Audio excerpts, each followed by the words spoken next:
just. I don't have all like the pre-roll footage that Atrex does. Like The fans will be confused. So, oh, I had Jazzloon up before, but now I lost it. So. I mean, Picross is good music.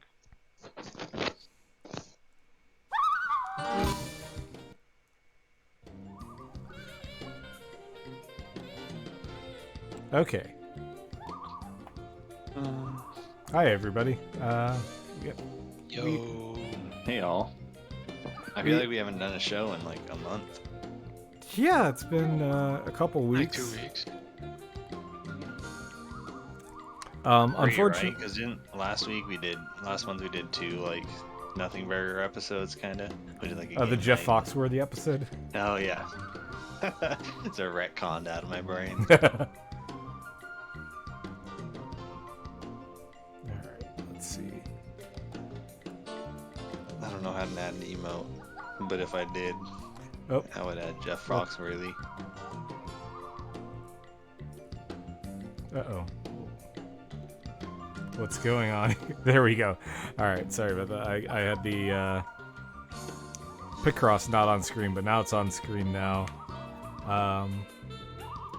Yeah, everyone, we are a little bit ramshackle of a night tonight because Atrex is missing.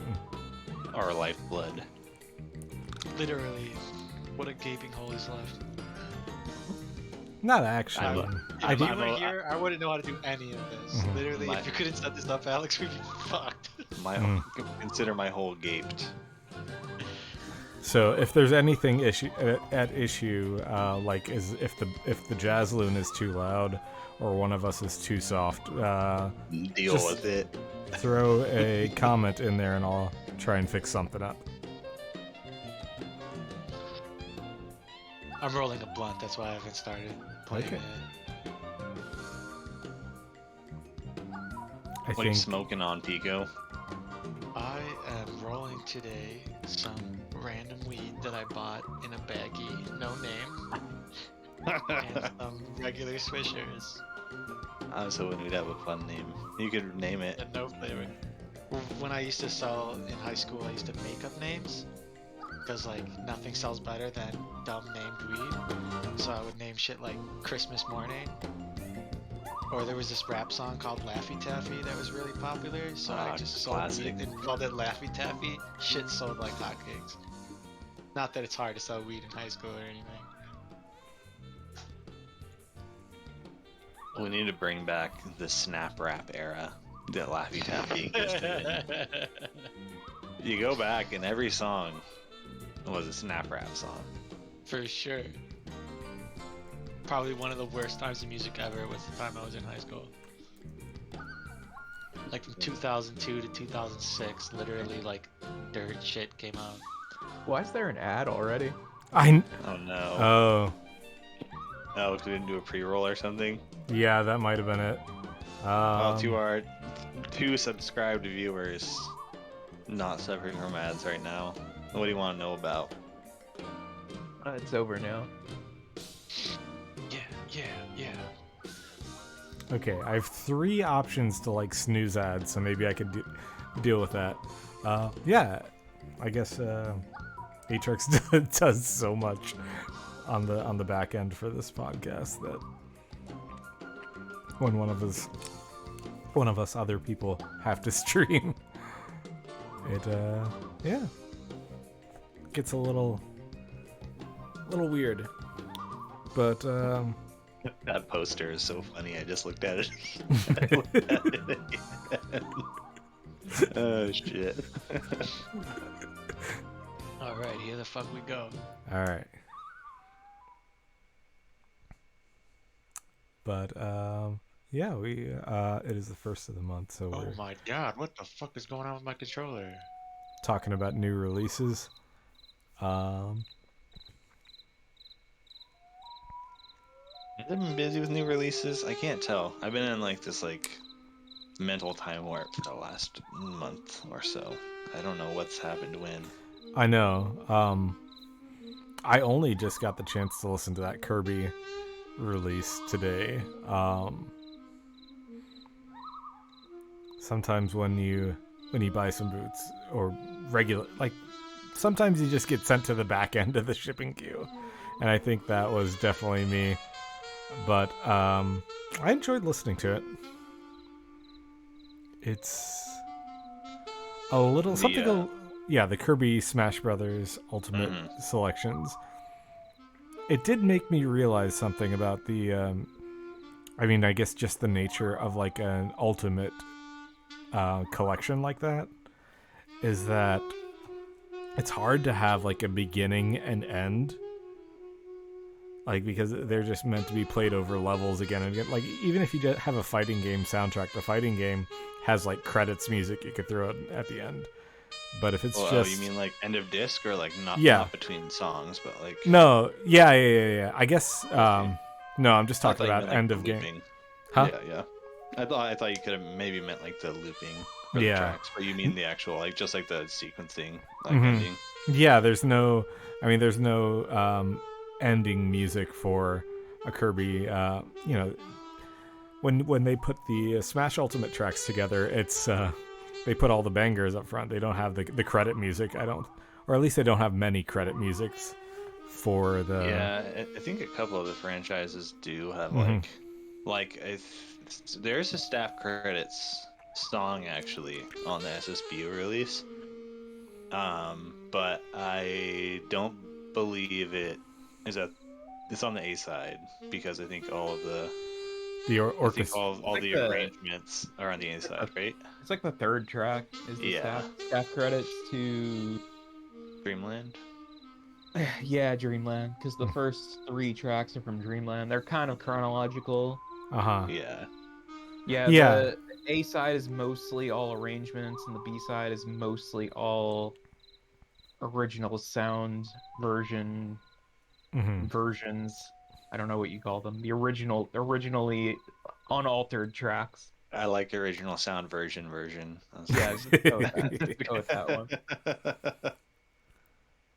Like, I did very much like it, but when it was over, I was a little surprised, because like it didn't seem like a record coming to its conclusion, you know? All right, a little jarring maybe. Packs a little bit more content than the Mega Man one, I think. Yeah, and it seems like I did look at the sequence. I did look at the Mega Man track listing in Smash Brothers Ultimate, and it kind of matches like from top to bottom. Whereas in the Kirby one, it looks like some tracks are kind of moved around a little bit more, rather than just plucked in order. Do you feel like there's more content in the Kirby disc too? Because Mega Man has like significantly more original arrangements between Smash 4 and Ultimate. It has like I want to say like nearly 20 maybe original tracks from where Kirby only has like maybe 9 between the two games or so. It kind of surprised me how little amount of arrangements were done for Kirby. Like, a lot of Kirby tracks were just plucked straight from the games and unaltered. Yeah, there's some like, I think like there's a good amount of songs from Brawl as well in Ult. It's just been around longer, I guess, to have more arrangements done, per game. Like, there's a few from Melee. There's like quite a handful from Brawl. So I guess it kind of gets like a saturation point, where a series like Mega Man is like, they're like getting it all in these most recent 2 games. I know, like, a lot of people really want Kirby Air Ride on vinyl, and with this release, you do get 3 full tracks from Kirby Air Ride on it. There was a Robobot track on there too, right? Yeah, there's a Robobot track. There's I think a couple of what's the other 3DS one? Triple Deluxe. Triple Deluxe, yeah. I'm a fake gamer, and I had never heard of either of those games because I Well- didn't play the 3DS very much. Well, actually, I played through Robobot like as I was waiting to get this record for like the past I week or literally so. have no idea what we're talking about. I am so engrossed in Picross. which release are we on? Kirby. Kirby Kirby's Smash. Oh, cool. How'd you feel about that? I haven't opened my box yet. It's just sitting on it's sitting in its Whiplash or What on my variant table. did you get, Pico?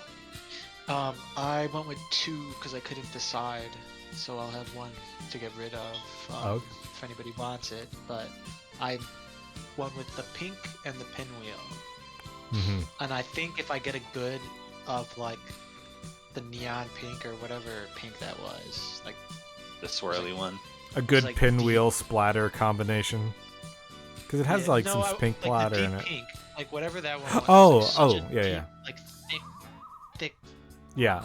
just looked like a thick pink like color. I don't know. So I'm hoping I get a good version of that one because that's the one I want to keep.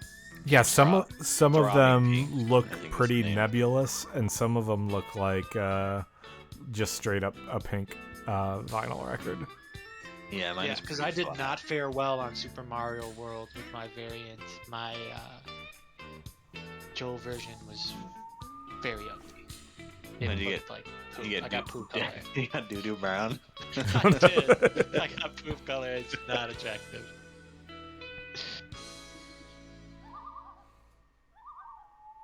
I always get multiples when there's a pinwheel because bad pinwheels I feel like are just like the shittiest looking variant, but good pinwheels.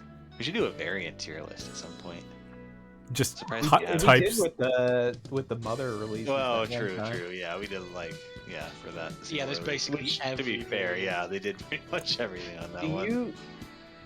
you ever buy multiple variants because some may sound better than others? Like if there's a really crazy like the pinwheel, for instance, like where it could have like a chance of maybe not sounding as good. I used to could, just but I when don't the do it for that reason. yeah. When I first started, like no labels were selling out really, so like I felt like just buy one of everything, you know. And I variant collected, and as it like evolved and the scene changed and my finances changed, I stopped doing that. And now, I think in my last sale I got rid of every double I had just because I don't want them on my fucking shelf. But I used to do that. I used to go through every single one, find the best one that had no pops, no issues, like put it inside my favorite cover, and like make these like Frankenstein versions. Hmm. Because the spot checking on these labels, you know, they're not listening to every copy, and the quality of the plants, their quality control has gone down drastically. Like, you'll find Yeah. with more releases, have more issues because more people will listen to it. It's a popular soundtrack and it's gonna get listened to. You're gonna find out there's a ton of issues about the pressing, like small things like that. I think nowadays it's probably, like you're saying, more important to actually like listen to your copies once you get them, like Mhm. immediately. And if you get a couple, like to compare them, like Frank was saying, because yeah, like And wet clean there's them. obviously like, so literally. much QC issue. I haven't There's gotten just- something that hadn't needed a wet clean in a really long time. Yeah, I think I've had like one official label release that didn't need to be cleaned in like the last, I don't know, 6 or 7 months probably at least. There's been several times where I'm like, oh, it's a good thing I bought more than one copy because this one sounds a lot better than that one. Yeah, it's definitely a thing that happens.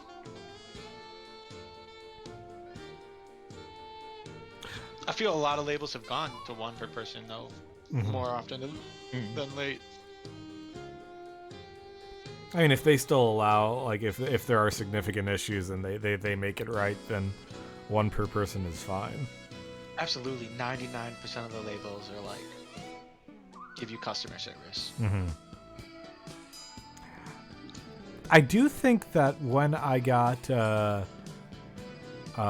Sonic Spinball in, that was from an official label that, like, I tried doing a wet clean like 2 or 3 times on it, and like nothing came out of it. Like it seemed pretty great on arrival. Oh, so it sounded fine. It wasn't like Yeah. despite your clean. I could have had just an anomaly, like just luck of the draw, having a good a good one. But yeah. I regret not picking up Spinball. Oh, you didn't pick it up at all? You were Yeah, talking. No, I didn't grab one. I You're still talking- haven't either. It won't be hard to find. No. I wanted the limited edition and I missed it. And I was Mhm. just like, I'll just grab it in the second hand. Yeah, it's No like one even my likes the exact same soundtrack, I thought. feel like. Yeah, I just like the game. I have no attachment to like one song in the game. The Yeah, I It's never got fun. past the first level, I think, as a kid. I just played that one over and over again. Mhm.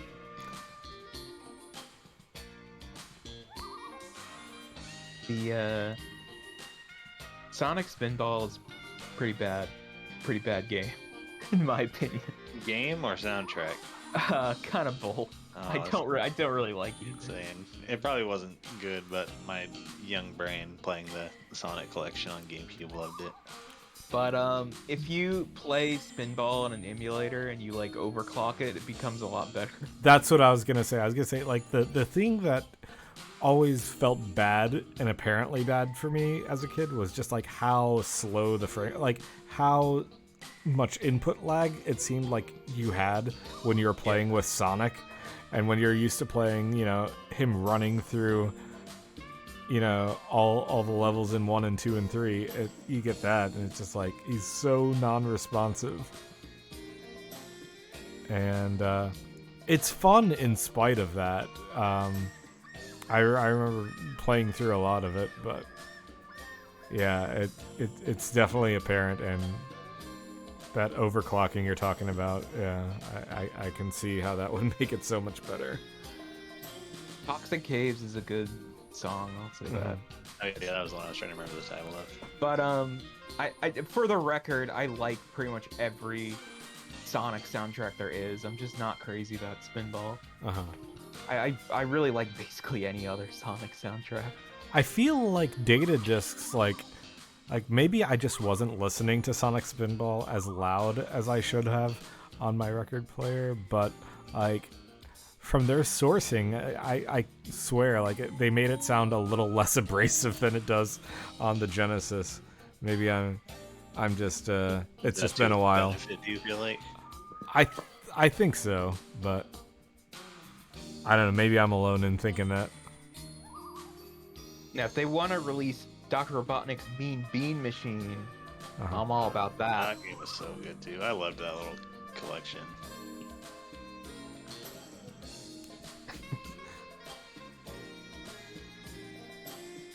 And then there's also like Sonic Spinball has like no artwork for it, so Mhm. they release kind of just the same picture, front and back. Although there's like a sketched version on the back, which is interesting. Hey, it's better than shitty art, I guess. Mhm. Many such examples. Do we want to bring anyone in? Is there anyone in the waiting room? Any Sonic Spinball lovers? It looks like Carrie loves Sonic Spinball. Would you mind doing the pulling in, Aramis? Absolutely. Hello, Carrie. Hey, I hear you talking all that good shit about Sonic Spinball. I just like the soundtrack, man. It's great. I know it's not for everyone. I know that game is not for everyone. I know that soundtrack is not for everyone. I feel like it's a very crunchy Mhm. Genesis soundtrack. That sound font, especially crunchy in some parts of the Sonic Spinball soundtrack. I feel like Toxic Caves in particular, like, tends to stick with people because like games are difficult to play well. That you're just sort of stuck in You're stuck at that level. Yeah. for 45 minutes. Yeah. I think But I mean, it helps that like Toxic Caves especially is a bop. Like, being stuck there isn't quite as miserable because of it. Yeah. I was reading an article pretty recently where Howard Drawson, the composer, said like he was really rushed on that game. Yeah, I mean, I feel like the entire production of that game was pretty rushed in the grand scheme of things. And Because it was one of the few Sega or the few Sonic games at the time that was developed like entirely by the American leg of Sega at large, because the Japanese staff was too busy working on Sonic 3. And they were like, oh shit, we need another game, like Sonic 3's not gonna come out in time for the holiday season, fucking put out a game, like just like do anything. And so like the American branch of Sega was like, pinball? that won't be too hard to program. The whole thing was developed in 2 months, something like that. Yeah, that's wild. Yeah, also, like, notably, Sonic Spinball, like, the story of that game is, like, based on the cartoon series at the time, like, the American cartoon series. So, I didn't yeah, know everything any of that. everything yeah, about that game is, like, fucking bonkers when you think about it. Like, to think about how that game was literally thrown together over the course of 2 months just to come out in time for that year's holiday season. It makes sense. Yeah. I had no clue that game had a plot. That's crazy. That just blew my mind. Yeah. That's what you come to this podcast for, right? That's what you bring me in here for, is for that deep Sonic Spinball lore. That's true. Yeah. So, it is what it is. It's very much, it's a product of its circumstances and very much a product of its time. But I enjoy Sonic Spinball, especially for what it is. Oh, for sure. Did anyone ever play the other Sonic pinball game on the GBA? All right, there was No. another one, Sonic Pinball Party, Yeah, I believe that was its title. which also had like Samba de Amigo in it for some reason. I did not recall that being that's the thing. Dude, look up the cover. It's fucking Oh yeah. It's Look at fucking that. Sonic and Samba de Amigo and Nights into Dreams. Yeah. Just used all the Sega properties they could for games sometimes. I mean, yeah. So, I did Any not other- play that game. I just remember them like slamming the other Sega mascots into that title for some reason. Is there any other recent releases from the last month that stick out in your mind, Gary? Paradise Killer B-Sides, I think, dropped within the last month, or at least shipped within the last month. So that's definitely one for me. Like, I'm a fucking slut for that game, guys. Let's be real. So you got Whoa, this is the a G-rated podcast. It absolutely is not. you got the You're talking about Paradise gaping Killer. a moment ago. You got the Paradise Killer people to actually send you some records, right? Is that right? Yeah, so I have been, so the Baltimore Gamers Symphony Orchestra's theme this season is indie games. So I reached out to the folks at Kaizen Gameworks, being like, hey, we're featuring your game in our program. One, hope you're cool with that. And two, if you guys had anything to send us merch-wise, that'd be great, because we don't charge our members dues or anything, and we don't charge ticket fees for our shows, so the only way that we make money is off of like donations and raffle tickets and stuff like that. And yeah, so I've been actually in touch with like the co-founder and I think the creative director or the technical director at Kaizen Gameworks, Phil Crabtree.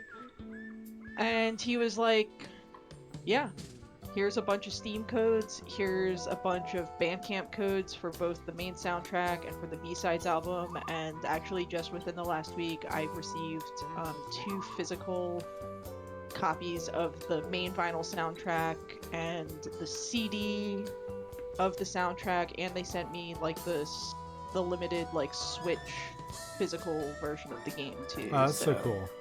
Yeah, the Oh, folks yeah. at Kaizen have been like really, really super cool to work with. I was very fortunate to um, work with Barry Topping with Epoch, who's the composer for the game too, on the arrangement for the orchestra. I basically went, "Hey, I like your music. Do you have any like scores or anything?" He was like, "Here's all of the original MIDI stems for this Oh, track. jeez. Go buck wild."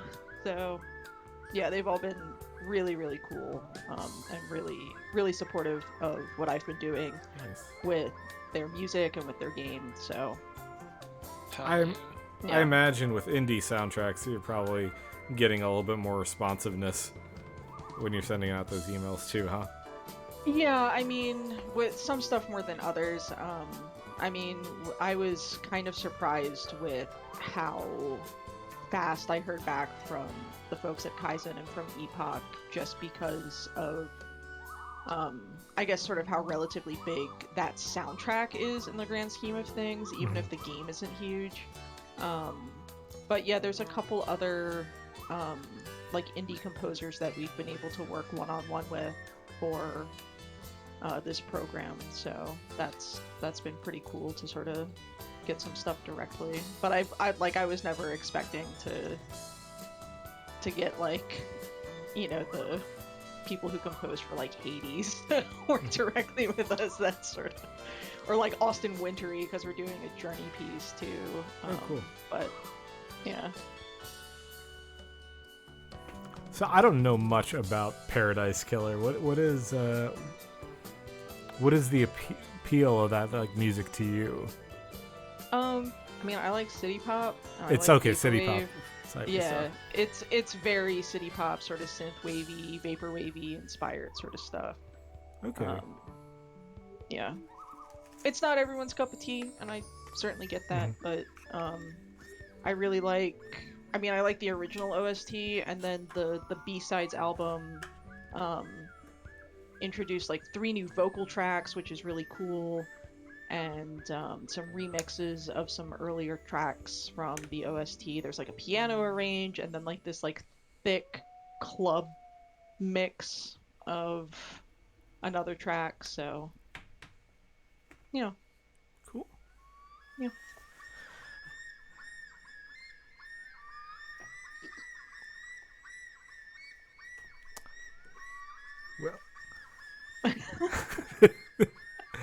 Well, Sorry, I that's absolutely wild. I got distracted because this is my first time actually hearing Jaslyn in forever. Because when you're in the voice chat, you don't really hear the music in the background, and there was just No. this cacophony of loon noises, and I zoned out. It's just, Art noises. I've essentially never heard Jasmine before, uh-huh. being on this end of things. I tout it as a mascot of sorts, but I really don't know, do I? Just some light, easy breezy jazz with some Yeah. semi-aquatic bird noises. So, yeah. I remember one episode we tried like wolf sounds, Yeah, I remember that. Do we do Jazz Wolf? like jazz wolf or something. Like Yeah, Jazz Wolf. did, But Big I'm trying to Wolf think fan. as like what else came out within the last month.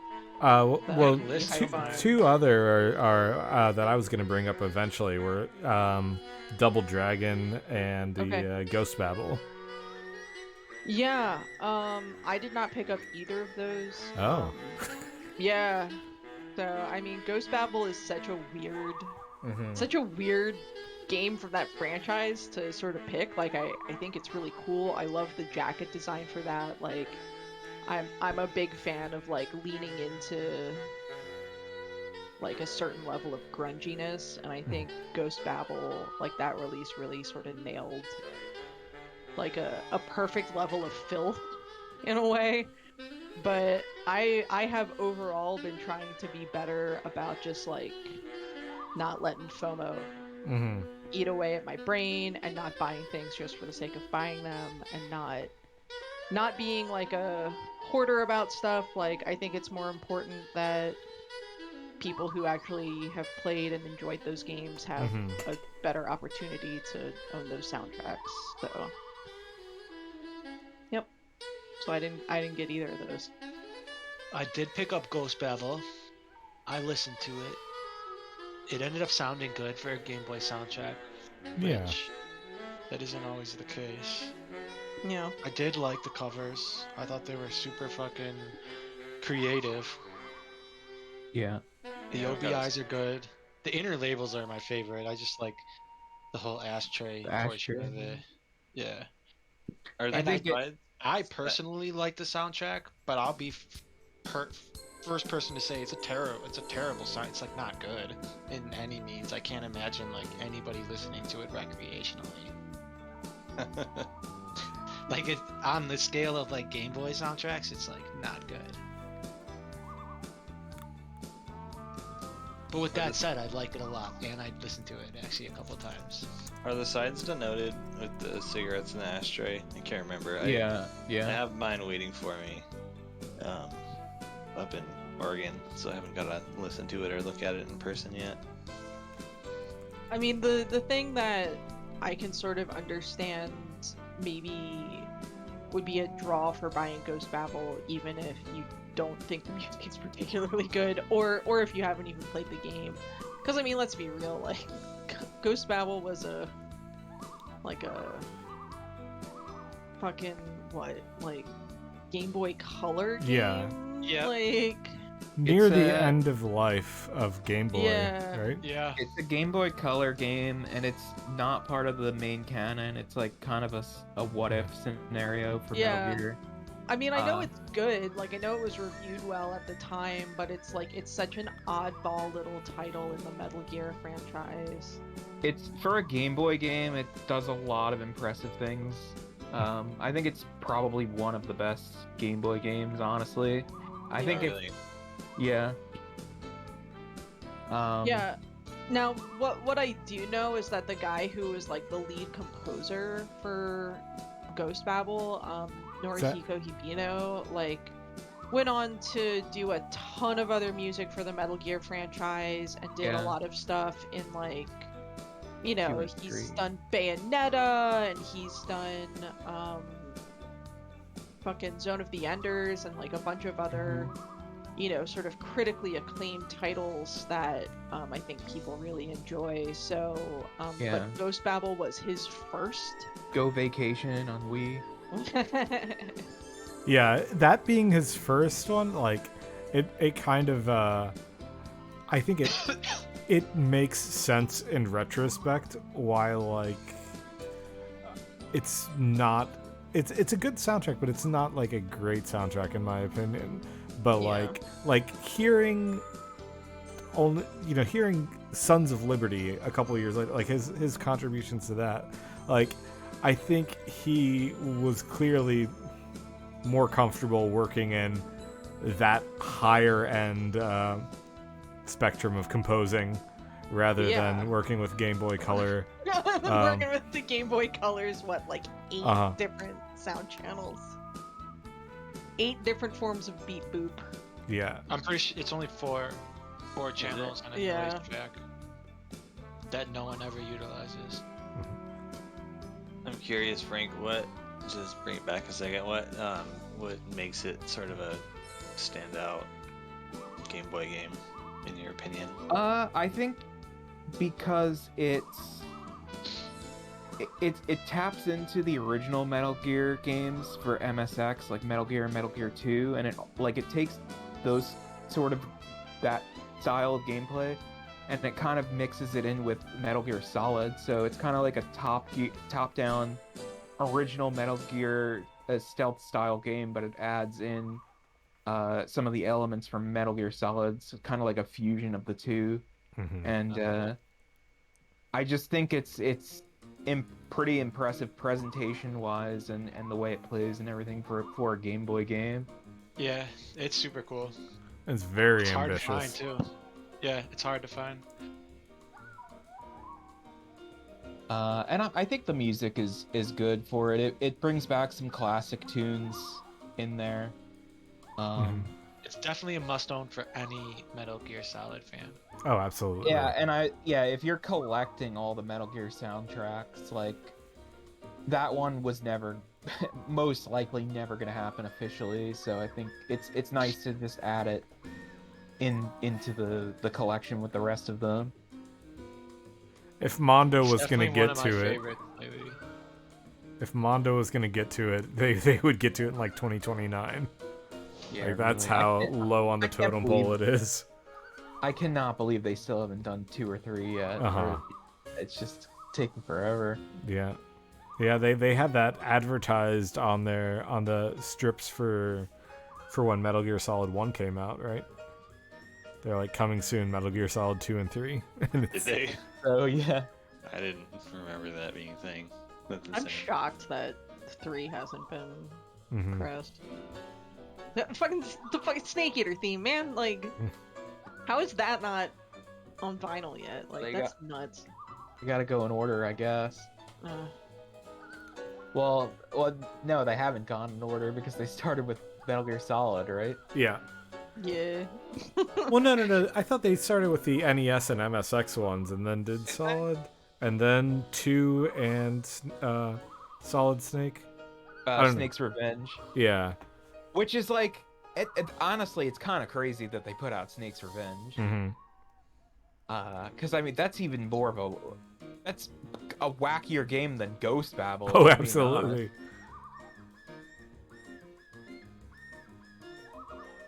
But Yep. yeah, I love the aesthetic of the release, how it taps into the 90s sort of edgy, disgusting Advertisements. magazine ads. Yeah. Uh, Isn't it sort of like a bit ironic that the release leans like super hard into cigarettes, and then like Ghost Babel is one of the games where It doesn't it have does any, not smoke. or at least in all. the North American version. Yeah, I think. Yeah. And Maybe I he does in the Japanese. I wouldn't know. I guess that is true, isn't it? Like it was called Metal Gear. Was it called Metal Gear Solid? it was In just North called Metal America? Gear. Yes, which is a very confusing title. But then in Japan it was Metal Gear Ghost Babel. So if the game That's correct. is named Metal Gear Ghost Babel, I guess cigarettes make Okay. more sense there. I think they just got censored by Nintendo of America. Yeah. Well. Oh wow, I just saw Joey pop up getting online on Switch. Oh shit. Want his ass out. I remember being a child in the 90s and seeing a lot of very edgy cigarette advertisements and scenes. Reminds me of that Simpsons episode where he sits Bart in front of the menthol. Oh, billboard. yeah. I just want to. I kind of have something against those ads because sometimes my mom would see those ads and think they were so disgusting that she didn't want to buy the game for me. Oh, no. So it kind of worked against them in that way. Like, I remember it wasn't a magazine ad, but it was a commercial ad for Yoshi's Island. And if anyone remembers the ad for Yoshi's Island, it's kind of ripping off the scene from Monty Python Meaning of Life. Uh-huh. The restaurant scene where the guy like eats the mint and then explodes. That's insane. I do not remember that whatsoever. So it's this guy it's this fat guy at a restaurant just stuffing his face. And it's like, the tie-in is like, oh, there's so much content in Yoshi's Island. It's like you'll stuff your face full of content. Like, that's what it was trying to get at. Mhm. And then it's like, at the end of the commercial, it's like, do you have enough room for a little bonus stage? And he's like, huh. And then he licks like whipped cream off his finger, and then he explodes and food and it goes all over the restaurant. Yeah, he blows up and dies. That's Yeah, crazy. blows up and dies. And it's like, this is an ad for the cutest game ever made. Can you imagine in 2022 Nintendo releasing a commercial like that? Oh my god. Well, Take me a lot of those Nintendo ads, like I remember, what was it, like Super Mario World for Game Boy Advance, like had this, like just a giant suited like like the Smash Brothers animal, like these giant costumed Marios with these giant like foam heads, and he's just like swimming through like an ocean, and like and he's like diving or jumping up out of the water like a dolphin. And like I watched those ads as a kid and think nothing of it, but now I watch them as an adult and I'm like, there is a human being in that outfit, probably sweating, probably dying of exhaustion. Fighting for his life. Yeah. I wonder if those are the had same. rules. Yeah, I wonder if those are the same. That's the same Smash 64 costumes. 'cause Uh-huh. That's a great commercial. Oh, man. Yeah, that one is burnt into my head. I like remember that one so vividly. And being so excited for that game to come out. So last season the orchestra did a show called Console Wars, where it was like mid-90s Sega versus Nintendo themed. And so for our pre-show loop, I just like went and pulled a bunch of like 90s video game commercials off of YouTube. Uh-huh. And I'm surprised at how many I like really remembered like 100%. And all of them are very stupid. Oh, absolutely. Like, just a lot of edginess. Aster's posting a lot of good old magazine ads in the Discord too. If you don't play Duke Nukem 3D, you like men. Oh Jesus. That's Wow. so fucking awesome. That's extremely 1996 of them. You fun- like men? Oh my god. Funko Land magazine ad. Wow.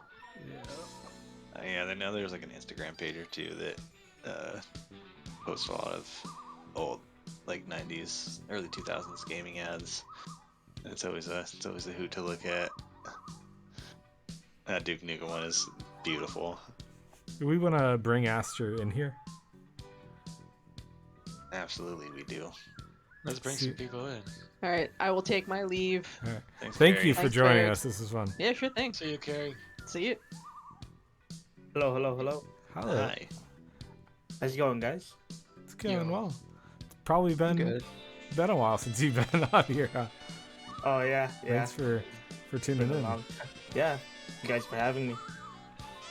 I'm just going through. There's this quality Facebook page I followed a long time ago, and it's called Gaming Ags Museum, and they basically collect and curate all of these old eggsy magazine inserts at Ags for games. It's really like a time capsule. I love this page so much. You gotta love those archive pages for sure. I think some of my favorite gaming ads growing up in the magazines were I used to get the print editions of Shonen Jump magazine, and on the back of them they were advertising the Game Boy Advance Dragon Ball Z games, like the Legacy of Goku and all of that. And the attention grabber image would be just these real people with these super exaggerated like Dragon Ball Z hairstyles translated into real life, and it was always like really cool. Legacy of Goku, that's such a fucking hard game when I was Yeah. younger. I don't know if I was just stupid, but man, I never beat that game. I never started playing Dragon Ball Z games until the DS. I think it was just the Dragon Ball DS like game. those. It was very Zelda-like, if I recall. The story-based ones. Yeah. Yeah, those are cool. I like those games. Oh yeah, I found one. I managed to find one that we posted in the But so have you gotten any new releases lately, Aster? Not really. I'm actually super excited for a release that's gonna drop tomorrow that unfortunately isn't video game related. It's Mondo's re-release of Over the Garden Wall. Oh yeah. A lot of people talking about that. Yeah, I'm pumped for that. I was really tempted to jump on the Kirby wagon this time around. I didn't end up doing it, but before that was the Mega Man. The Mega Man was tempting as well too, but I love Smash primarily for the music first and for the fighting gaminess second. So if we keep getting these quality Smash music collections, my wallet's gonna be in fucking trouble. Yeah. PG podcast. I apologize. Oh, there is like an endless We can bleep it. Okay, great. Fix it in post. There's an endless well to dip in from with Yeah. Smash. So who What knows? would you, if you had the forecast, the next couple Smash collections? What would you? What are your topics? What would you do? I'm sorry. If you If had we're to pre- pick the next couple of Smash collection releases, like the Oh. game branches that they're from, which ones would you pick? There's so many. I Put you I on think the spot, never played a video game in your life, kind of thing. Like, I don't think anyone's ever gonna do this. So I'll just because I would just love like a miscellaneous comp, like in that other section in the Smash Brothers music, where it's like you got the Duck Hunt melody and you got like Ice Climbers. Pilot music. Wings music, yeah. Electroplankton, Wii the Sports. games that only got like 1 or 2 tracks don't Yeah. even have their own symbol in the game, kind of thing. Yeah, like Did Electroplankton have a song, or was it just the song was always created by the stage? Yeah, I think it was a stage. I'm so not sure. I think in the It has original some, like, ambiance to it. in the then original everything on it on the same Electroplankton key. stage, I think is what was that in Melee or Brawl? I think Brawl was the original Brawl. Electroplankton. An Electroplankton, yeah. Was I it think in- Electroplankton in Melee, or was it Brawl only? But it is like an original like piece. Like, Yeah. game piece. Yeah, you can listen to it on the Smash Brothers game cartridge, and it sounds pretty nice. It's like a 3-minute track or so. That sounds good. And then yeah, there's like Nintendo Land music there that like it would be so out of place like in any actual themed compilation. So it'd be fun to have just like spaghetti at the wall, like all these different genres, all these different games. Yeah, it would be like almost a tribute to the Moonshake NES Greatest Hits. Even Super Smash Brothers Melee, one of my favorite tracks is Mach Rider. Yeah, Mach Rider is so good. Yeah. I gotta say, fucking Splatoon. Mhm. I would love to see a Splatoon one. Splatoon collections to coincide with like the revival of Splatfest and the new game and stuff. That'd be Yeah. really cool. Yeah. They I had really love Splatoon. original arrangements for Splatoon and Smash Brothers. I have no clue. They have. I think there's like. I just want a two. Splatoon release. I think there's like a couple, maybe. There's a lot. I'd of also like to see a original Xenoblade. If there isn't enough tracks, combine them. A split Xenoblade. Nice, yeah. Get a Square Enix collection of all the Final Fantasy and Dragon Quest music. Is there Final Fantasy originals in there? Because I know there's no Dragon No. Quest originals. Final Fantasy and Dragon Quest are both lacking. Yeah. Final Fantasy got nothing. Neither did Dragon Quest or Kingdom Hearts, I don't believe. Did it? Cloud I was think- packed in, right? So he got only 1 track, and they only Or- brought over a couple more when they announced Sephiroth, I think. So Something like that, yeah. Yeah, Kingdom Hearts didn't get any either, which kind of makes sense, I guess. But I think it at least got more music than. Yeah. Final Final Fantasy. Fantasy had like 2 songs, flat out, Mhm. right? Oh, 3 man. songs, maybe. But Sora like, showed up alone with no Disney representation at all. The man was disowned by his own franchise. Dragon Quest had like a few songs too. No originals, but like 5 or 6, and then yeah. So those are- Persona, I don't think anything's original, right? I thought there was maybe. Oh no, Persona got a mix. yeah, Persona I got a think mix. there's one song. That's Persona original. Mementos, Yeah, I think. there's a Beneath the Mask remix. Yeah, Beneath the Mask. From old- Yeah. old. Yeah, That that's why- got quite a bit of music, I remember, I think. Because it pulled from what, 3, 4, and 5? yeah, I think there's a good handful. I think it's a similar amount to like Dragon Quest. There's like 5 or 6 songs, maybe a little more than that. But yeah, I like the idea of like a miscellaneous release because there's a lot of cool stuff. Yeah, just give some of the lesser, like the less featured franchises just the highlight of their own. Yeah, I don't think there's any Ice Climbers music that's I don't think it's from new to new. Ultimate. Yeah. Yeah. What about there's- Kid Icarus? Is there Kid Icarus music?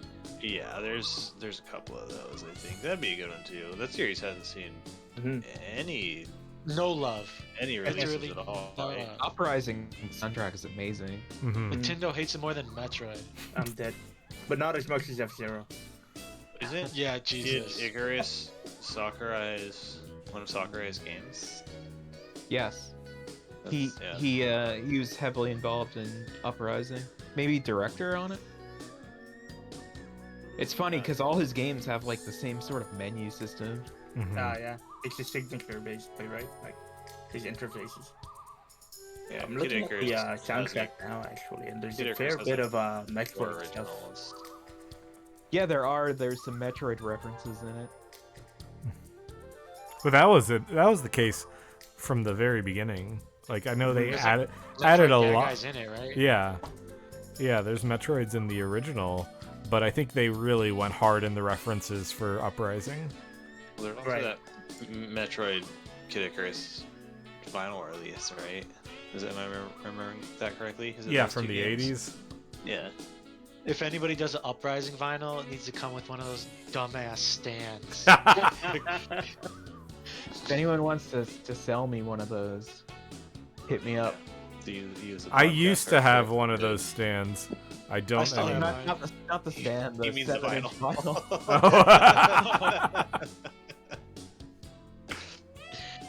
Sorry, it's really gonna hurt your hands playing this game. You need to set it down on this stand we're gonna provide. I think I do have the stand actually, but they should really re-release that game on Switch. Mhm.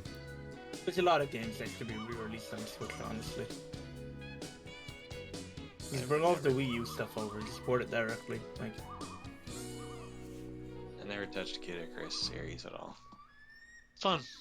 Well, the original one's very hard, but Uprising's very fun and plays nothing like it. Those are basically your original- two options. Is the original in NES? Yeah. Yeah. If you have a 3DS, you could get a little like 3D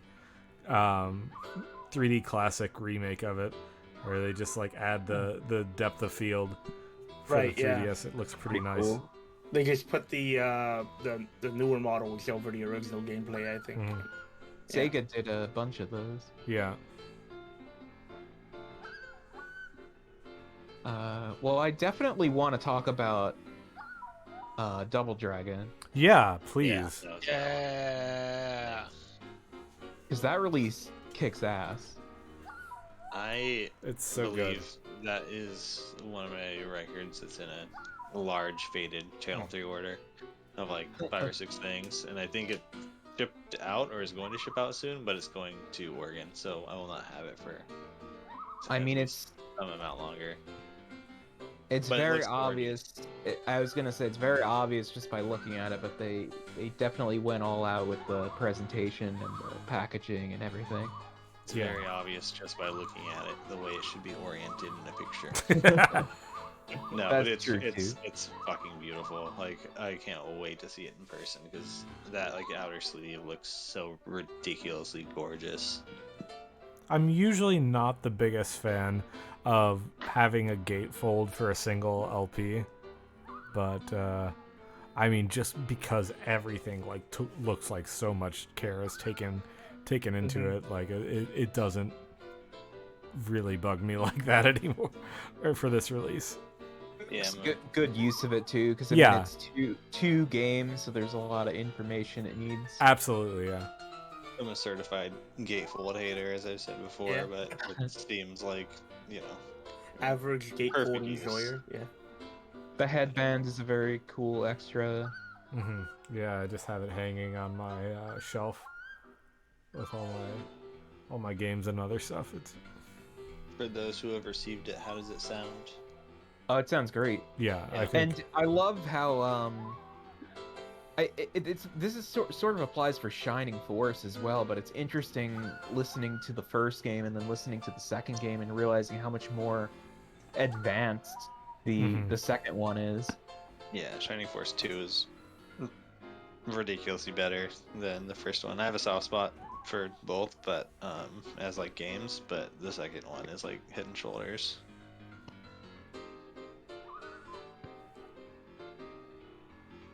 I agree. Yeah, that Shining Force 1, I don't really like the soundtrack at all, but 2 is much better. Mhm. Uh, Yeah, Double Dragon. It's just like it really hit like even if Double Dragon 2 is more advanced than the one, like both of them hit that very sweet spot of like NES action games. Like they I mean, and they both have really catchy music, uh-huh. like just in general, especially the first game. Mhm. I mean, Double Dragon 2, right? Yeah. That's like 4 dragons in total, I think, right? Jeez. Yeah.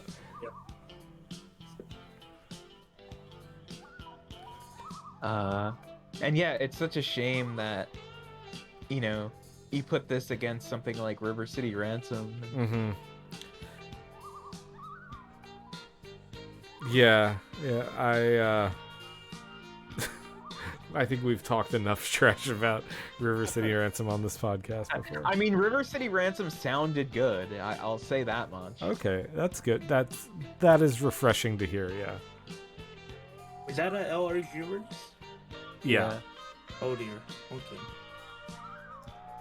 Yeah, I don't know what else much else there is to say about it other than I think it's just as well done as it could have possibly been.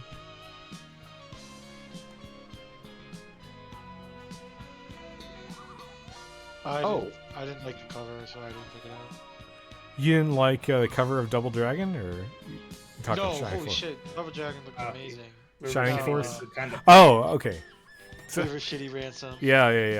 Yeah, that's the classic punching bag, isn't it? I had to pick it up because River City Ransom is one of my favorite just games in general, I Yeah. would say. I mean, it's one of my top NES games, but I love the game so Is much. there another pressing of it? No. No. Wasn't there like a River City pressing, like River really City early? Girls. Girls. No, even before that. This was like before like even the Facebook group, I think. Now I gotta go look it up. River City Payback. Yeah. You guys I, ever played River City Payback? River City 3, Son of River City. How about sorry if this is going off topic, but I what about the silliest release? I actually just got that. Someone was selling it for cheaper than cost pre-shipping, so I caved in and bought it like a fool. But I haven't listened to it yet. But I will say, the packaging does look pretty nice for it. It has a nice foil, and the layout's nice. The type seems pretty good on it. Like I don't It's have any It's good. immediate complaints. Yeah, it's not like blow your mind, but I feel like it looks good enough. But now we have during official. Sunsoft's stream, which was what, Yeah. 2 weeks ago or last week or 2 weeks ago, they announced the official vinyl release from Ship to Shore is coming in 2023. We haven't been It was on this one Retro and a half. City Rampage, not River City Rampage. That's it. Oh, Easy mistake, yeah. Do you have any bets on if STS or the recent boot is gonna have better art? Oh, well, they showed the art. Oh, did they? Yeah, it's Drew Wise. Oh, well, I guess that Hmm. answers my question for me personally. No, I will don't know. say it. I will say it Okay. didn't look bad from what I could see. I think they only showed it on the stream, and they didn't show like a blown up image of it. But I will resist the temptation of being a hater. but this is such an interesting release to me because one, I mean, it's two sides of the same soundtrack in different styles. Side A is the quote unquote recreated soundtrack, which sounds exactly like the regular NES music. I mean, like, it's indistinguishable from it, but it's apparently recreated. I don't know if that's some sort of legal loophole or something. I guess, Probably. right? Mechanical Copyright license for bullshit. covers versus ripping the game music, which they don't like. Well, first of all, I don't think it was mechanically licensed at all because there's no mention of it, and also I don't think that this is a property that can be mechanically licensed. So I don't know. I mean, I think it's just straight up the regular soundtrack on side A, which is one of the best NES soundtracks. So, I mean, that alone, I think it's worth picking up, or maybe it was worth picking up before the official one got announced. Isn't all the Super Nintendo stuff public domain by now, or is there fuckery there? Like, I mean, I don't think it's public domain. I mean, Sunsoft as an entity still exists. right. Does public domain only count after the original rights owner is dead or something? I don't know. This is now a legal podcast. The number one. This is the number one copyright music. infringement, Yeah. intellectual property law podcast. Public domain is like a certain amount of years have to go by, right? Right, Which is public a long time. Yeah, 75 after the death of the author. Well, that's U.S. public domain. Right. I don't know how it translates to other countries. Yeah, I don't. I'm going to commit public domain. No. Someday this podcast will be public domain. Is it not already? Do we have a copyright on this podcast? Hell yeah. Creative Commons or some nonsense? Who's the intellectual property owner? I Jeff don't want Star Foxworthy's copyrighted BGM for all. In 70 years, Jeff Star Foxworthy is going to belong to the people. That's what we can look forward to. Yeah, Did what anybody a see that tweet by the Banjo-Kazooie composer? Where he was like, Oh, from today? yeah, that was very confusing. I didn't understand what that meant. What do you I don't know what it means either. It was a tweet that said, so I'm from Grant Kirkhope, of course, saying, so I've been thinking about doing another release. Since it's not likely we'll get an official Banjo-Kazooie release, I thought maybe I should do the original soundtrack exactly as it is, but with up-to-date instruments like an HD remake. Which, I don't know what he means by it's not likely we'll get an official Banjo-Kazooie release. like didn't Like, he? again, Okay, I think I maybe know what he means. I thought he wrote Actually. an insert, like he wrote a whole note on the insert of the Banjo-Kazooie Fangamer, or was that someone else? I think he did. Maybe he just meant again, it's not likely to be This is- pressed again. So I think this is my theory. I think he's saying that he doesn't think there's going to be a Banjo-Kazooie Nuts and Bolts release. Oh. So he wants to make a version of the soundtrack similar to Nuts and Bolts. Maybe? Because Nuts and Bolts was like a lot of orchestrated pieces, but they like it borrowed from Tui and the first game, but they were kind of like reorchestrated for that. So maybe that's what he means. Oh, even he knows not to use GBA tracks.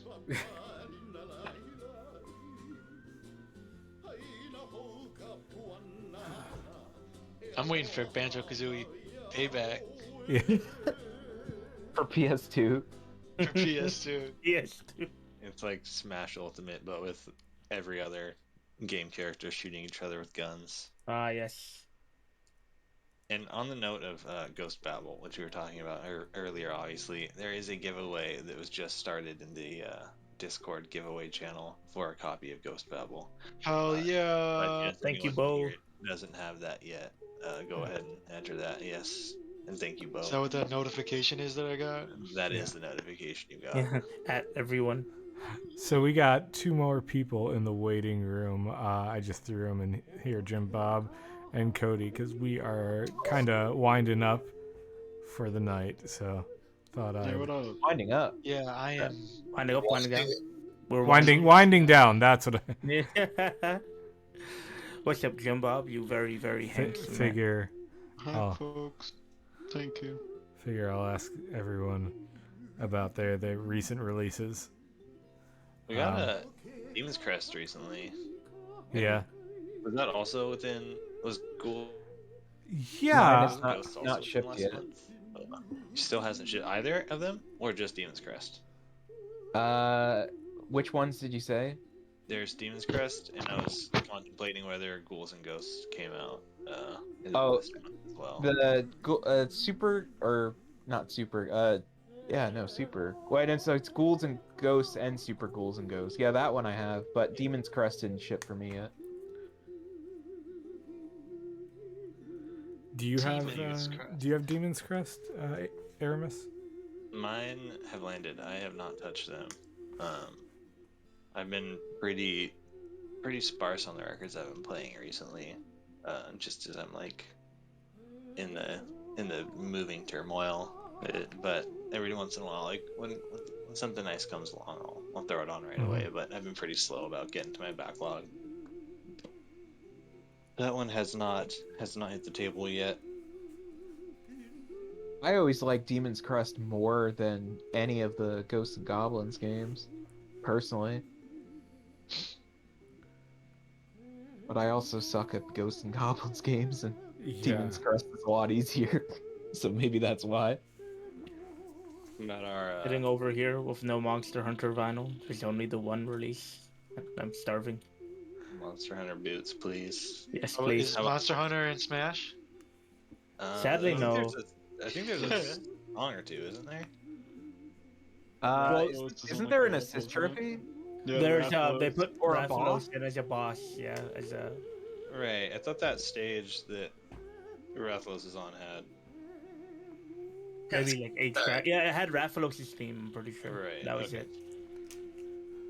Jim Bob, you get any good vinyl this month that you've particularly enjoyed? Want to talk about? Yeah, I know it was this. Maybe it was on the podcast. Parasite Eve is really, really good. The 2 LP. you? Front cover is gorgeous. And I think this is this month. I got the Mega Man X, Mega Man 2 Plus 3.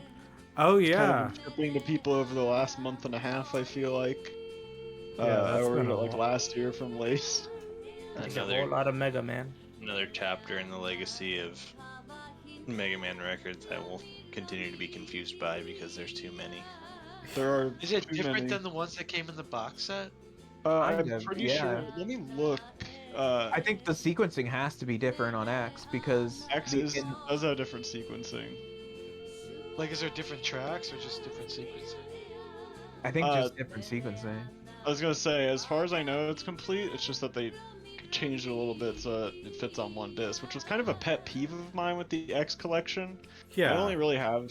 I like the collection a lot, but I got rid of it after a little bit, and it's just like I'm definitely more of an X1 person. I like 2 and 3 a lot, but I don't need the whole box. I'm fine with an X release, but I'm trying to see. Yeah, it is I wild think that it they. reuses center labels. Anyway, what were you saying? Oh, it's just wild that they had to go through the process of remastering and creating like the plates for that Mega Man X just because they needed to get the entire thing on one LP. You know? I know why they did it. The way they did in the first place. Yeah, it's the same inner sleeve with the same art on both sides, and the center label still says disc 1 side A and side B, which is really funny because it's the only disc in the release. Oh, yeah. Wow. I do think that artwork, like I kind of wanted to buy it just because I think the artwork looks so good in comparison to the box set art. I think the cover art looks fantastic. Yes, Yeah. that is a new piece for sure. That's always not in the set. And I think the back art is too. It's like X and he's like broken and Dr. Light's looking all sad. It's cool as heck. I love the Mega Man X lore and shit. Yeah. Need to Definitely get, anime badass video. edgies, 90s. need to get me Protoman Volume 1 on vinyl whenever that drops again. Oh boy. There you go. How about you, Cody? Anything new arrive your way that you've been enjoying? I mean, really, I guess I've really just been listening to the. I mean, I feel like I'm in Aramis' situation, where I haven't had an opportunity to spend as much. Kind of took a little bit of a break from purchasing a lot of stuff this this past month, but Ghost Babel, I definitely actually spun that one more than I thought I would have. Being that I was semi-familiar with the game. I had played it as a kid, but not as a kid, you know what I mean. But anyway, I just got Kirby today, and I thought I'd have more to say about that, but I haven't even been able to listen to that. So sorry, Kirby. No. The Smash releases are fantastic. I was so happy to hear the City Trial music. It was I especially wouldn't know, so that's all. the Mega Man went so hard. I mean, what Mega Man music on Smash goes very hard. That like, there were a few tracks in Kirby that are just like super subdued by comparison, and it threw me for a loop too because it was just like, is my receiver not loud enough? Because it was very just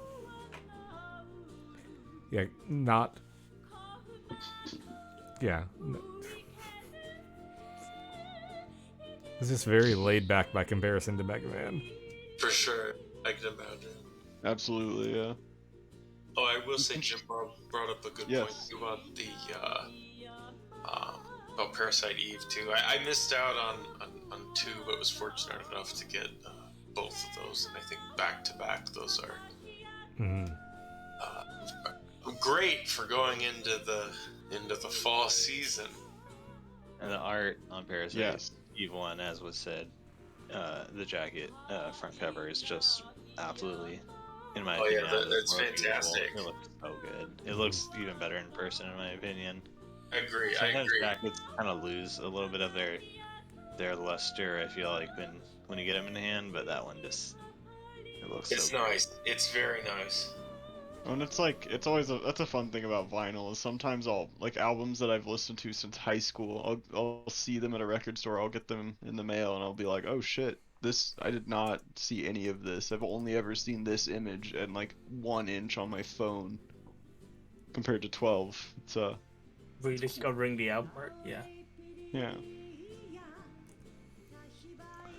But yeah, I think that kind of covers most of it for this episode. So yeah, I want to say thanks everyone for joining us, and Thanks for running the show, Alex. yeah, shout outs to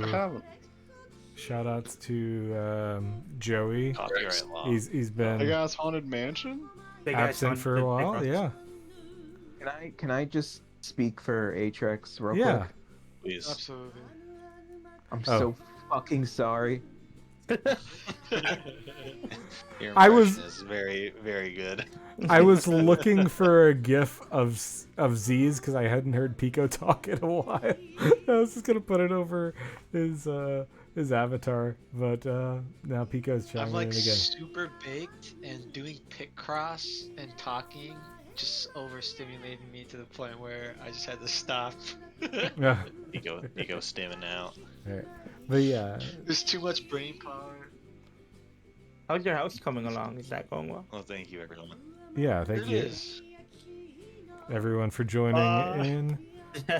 Thank you. Yeah, miss you Atrex, miss you Joey. Hopefully they will both Hope be you back catch a lot of fish on here your fishing sometime trip. soon. Yeah, and thanks everyone for bearing with me hosting tonight. We will be back next week. Jeff Star Thank you. Foxworthy. Bye bye. Big ass haunted. Goodbye.